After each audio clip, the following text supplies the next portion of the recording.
ಬೆಲೆ ಕಳೆದುಕೊಂಡ ಹಿನ್ನೆಲೆಯಲ್ಲಿ ರೈತನೇ ತಾನು ಬೆಳೆದಿದ್ದಂಥ ಬಾಳೆ ತೋಟವನ್ನು ನಾಶ ಮಾಡ್ತಾ ಇರುವಂಥ ಒಂದು ಘಟನೆ ಕೋಲಾರ ತಾಲೂಕು ಚಾಮರಳ್ಳಿ ಗ್ರಾಮದಲ್ಲಿ ನಡೀತಾ ಇರುವಂಥದ್ದು. ನಾವು ಇವತ್ತು ಅದೇ ಒಂದು ತೋಟದಲ್ಲಿದ್ದೀವಿ. ನಾನು ದೃಶ್ಯದಲ್ಲಿ ತೋರಿಸ್ತಾ ಹೋಗ್ತೀನಿ. ಕೋಟ್ಗನಹಳ್ಳಿ ಗ್ರಾಮದ ಗಣೇಶ್ ಗೌಡ ಅಂತ ಹೇಳಿ ಅವರ 3 ಎಕರೆ ಬಾಳೆ ತೋಟ ಇದು. ಸುಮಾರು 4.5 ಲಕ್ಷ ಅಷ್ಟು ಬಂಡವಾಳ ಹಾಕಿ ಕಳೆದ 1 ವರ್ಷದ ಹಿಂದೆ ನಾಟಿ ಮಾಡಿದಂಥ ಬಾಳೆ ತೋಟ ಇದು. ತುಂಬ ಚೆನ್ನಾಗಿ ಬಾಳೆ ಬೆಳೆ ಬಂದಿದೆ. ಈಗ ಈವರೆಗೂ ಕಳೆದ ಏನು ಶ್ರಾವಣ ಮಾಸದಲ್ಲಿ ಹಬ್ಬಗಳ ಸಾಲೇನಿತ್ತು, ಆ ಸಂದರ್ಭದಲ್ಲಿ ಒಂದಷ್ಟು ಬೆಲೆ ಇತ್ತು ಅನ್ನೋ ಕಾರಣಕ್ಕೆ ಒಂದಷ್ಟು ಮಾರ್ಕೆಟಿನಲ್ಲಿ ಒಂದಷ್ಟು ಬಾಳೆಹಣ್ಣು ಮಾರಾಟ ಆಗಿದೆ. ಸುಮಾರು 1-1.5 ಲಕ್ಷದಷ್ಟು ಇವ್ರಿಗೊಂದಷ್ಟು ಆದಾಯ ಕೂಡ ಬಂದಿದೆ. ಆದರೆ ಇವರು 4.5 ಲಕ್ಷ ಬಂಡವಾಳ ಹಾಕಿ 3 ಎಕರೆ ಬಾಳೆ ತೋಟವನ್ನು ಏನು ಬೆಳೆದಿದ್ರು ಅದರಿಂದ ಏನು ಪ್ರಯೋಜನ ಆಗ್ತಾ ಇಲ್ಲ. ಅಂದರೆ ಈಗ ಮಾರುಕಟ್ಟೆನಲ್ಲಿ 1 kg ಬಾಳೆಹಣ್ಣಿಗೆ 10ರಿಂದ 20 ರೂಪಾಯಿಗೆ ಮಾರಾಟ ಆಗ್ತಾ ಇದೆ. ಈ ರೇಟ್ಗೆ ಮಾರಾಟ ಮಾಡಿದ್ರೆ ರೈತರಿಗೆ 1 ರೂಪಾಯಿ ಕೂಡ ಲಾಭ ಬರೋದಿಲ್ಲ. ಯಾಕಂದರೆ ಈಗ ಆಗಿರೋ ಬಂಡವಾಳದ ಜೊತೆಯಲ್ಲಿ ಅದನ್ನು ನಿರ್ವಹಣೆ ಜೊತೆಗೆ ಇಲ್ಲಿ ಬಾಳೆಹಣ್ಣನ್ನು ಮಾರುಕಟ್ಟೆಗೆ ಸಾಗಾಣಿಕೆ ಏನು ಮಾಡಲಾಗ್ತದೆ, ಅದಕ್ಕೆ ಮತ್ತಷ್ಟು ಖರ್ಚು, ಮತ್ತಷ್ಟು ಬಂಡವಾಳ, ಮತ್ತಷ್ಟು ಲಾಸ್ ಆಗುತ್ತೆ ಅನ್ನೋ ಕಾರಣಕ್ಕೆ ರೈತ ಈ ಒಂದು ನಿರ್ಧಾರಕ್ಕೆ ಬಂದಿರೋದು.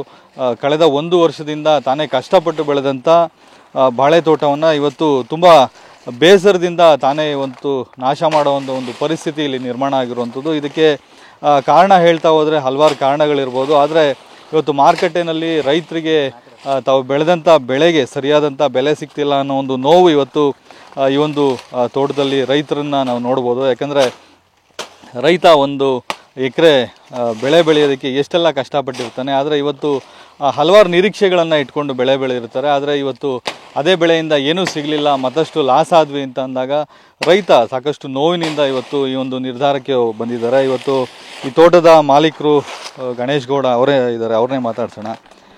ಈ ತೋಟವನ್ನೇ ನಾಶ ಮಾಡುವಂಥ ನಿರ್ಧಾರಕ್ಕೆ ಯಾಕೆ ಬಂದ್ರಿ ಅಂತ? ಸರ್, ಯಾಕಂತಂದರೆ ಇವಾಗ ನಾವು ಇಲ್ಲಿ ಬಂಡವಾಳ ಹಾಕಿ 4.5 ಲಕ್ಷ ರೂಪಾಯಿ ಬಂಡವಾಳ ಹಾಕಿದ್ರಿ. ಇವತ್ತು ನಾವು ಟೊಮಾಟೊ ಮಾಡ್ತಾಯಿದ್ದು. ಟೊಮಾಟೊ ಬಿಂಗಿ ವೈರಸ್ ಅಂತ ಹೇಳ್ಬಿಟ್ಟು ಬಾಳೆ ಗಿಡ ಮೇಲೆ ಹೋದ್ರಿ. ಬಾಳೆ ಗಿಡ ಇವತ್ತು 10 ರೂಪಾಯಿ kg ಕೇಳ್ತಾಯಿದ್ದಾರೆ. 10 ರೂಪಾಯಿ kg ನಮ್ಗೆ ಇಲ್ಲೇನು ಮೇಂಟೆನೆನ್ಸ್ ಚಾರ್ಜ್ ಆಗ್ಬೋದು, ಮತ್ತು ನಮಗೇನು ಸಿಗೋಲ್ಲ ಅಂತ ಹೇಳ್ಬಿಟ್ಟು ಹೊಡೆದಾಗ್ತಾಯಿದೆ ಸರ್. ಅಂದರೆ ಈಗ ಮಾರ್ಕೆಟಿನಲ್ಲಿ ದಳ್ಳಾಳಿಗಳ ಕಾಟನ ಅಥವಾ ಬೆಲೆನೇ ಇಲ್ವಾ? ಬೆಲೆ ಇಲ್ಲ ಸರ್. ಅಥವಾ ನೀವು ಅಕಸ್ಮಾತ್ ಕಾದ್ರೆ ಏನಾದರೂ ಇದು ಮುಂದೆ ಏನಾದರೂ ಬೆಲೆ ಬರ್ಬೋದು ಅಂತ ಹೇಳಿ ಕಾಯೋದಕ್ಕಾಗೋದಿಲ್ವಾ ಸರ್? ಮಾರ್ಕೆಟಲ್ಲಿ ಇಲ್ಲಿ ದಳ್ಳಾಳಿಗಳು ಬಂದು 10 ರೂಪಾಯಿ kg ತೊಗೊಂಡೋಗ್ತಾರೆ. ಅಲ್ಲಿ ಹೋಗ್ಬಿಟ್ಟು 40ರಿಂದ 50 ರೂಪಾಯಿ kg ಮಾರ್ತಾಯಿದ್ದಾರೆ ಅವರು. ಅಲ್ಲಿ ರೈತನಿಗೆ 10 ರೂಪಾಯಿ ಅಂದರೆ ಅವ್ನಿಗೆ 40 ರೂಪಾಯಿ ಸಿಗ್ತಾಯಿದೆ ದಳ್ಳಾಳಿಗಳಿಗೆ. ಆಮೇಲೆ ಇಲ್ಲೇನಾಗಿದೆ ಅಂತಂದರೆ ಈಗಲೂ ಸುಮಾರು ಎಕರೆಗಳು ಬಾಳೆ ತೋಟ ನಾಟಿ ಮಾಡಿದ್ದಾರೆ. ಅದ್ರ ಮುಂದಿನ ದಿನಗಳಲ್ಲಿ ಇನ್ನೂ ಕೇಳೋರಿಲ್ಲ ಅಂತ ಹೇಳ್ಬಿಟ್ಟು ನಾನು ಹೊಡೆದಾಗ್ತೀನಿ ಸರ್. ಅಂದರೆ ಈಗ ಕಾದರೂ ಕೂಡ ಯಾವುದೂ ಪ್ರಯೋಜನ ಇಲ್ಲ ಅಂತ ಹೇಳಿ ಕಾದರೂ ಕೂಡ ಯಾವುದೂ ಪ್ರಯೋಜನ ಆಗ್ತಾಯಿಲ್ಲ ಸರ್. ಏನು ಮಾಡಬೇಕು? ಮುಂದೆ ಇದೆಲ್ಲ ಇದು ಮಾಡಿದರೆ ಗೊಬ್ಬರನ ಆಗ್ತದೆ. ಆ ಗೊಬ್ಬರ ಇದು ಮಾಡಿ ಏನು ಕ್ಯಾಪ್ಸಿಕಮ್ ಇಲ್ಲ ಅಂತಂದರೆ ಗಡ್ಡೆಕೋಸ ಹೂಕೋಸ ನಾಟಿ ಮಾಡೋಣ. ಇದು ಬಾಳೆ ಬೆಳೆದಿರುವಂಥ ರೈತರ ಮಾತು. ಇನ್ನು ಕಾದರೂ ಕೂಡ ಯಾವುದೂ ಪ್ರಯೋಜನ ಇಲ್ಲ. ಮತ್ತು ತಾನು ಹಾಕಿರೋ ಬಂಡವಾಳ ಈಗಾಗಲೇ ತನ್ನನ್ನು ಲಾಸ್ ಮಾಡಿದೆ, ಅಂದರೆ ನಷ್ಟಕ್ಕೆ ತಳ್ಳಿದೆ. ಹಾಗಾಗಿ ಮತ್ತೆ ಒಂದು ಬೆಳೆಯನ್ನು ಉಳಿಸ್ಕೊಂಡಷ್ಟೇ ಮತ್ತಷ್ಟು ನಷ್ಟ ಆಗತ್ತೆ ಅನ್ನೋ ಕಾರಣಕ್ಕಾಗಿ ಒಂದು ನಿರ್ಧಾರಕ್ಕೆ ಬಂದಿರುವಂಥದ್ದು. ಜೊತೆಗೆ ದಳ್ಳಾಳಿಗಳ ಕಾಟ ಕೂಡ ರೈತರಿಗೆ ಈ ರೀತಿಯ ಒಂದು ಪರಿಸ್ಥಿತಿಗೆ ಕಾರಣ ಅನ್ನುವಂಥದ್ದು ರೈತರ ಮಾತು.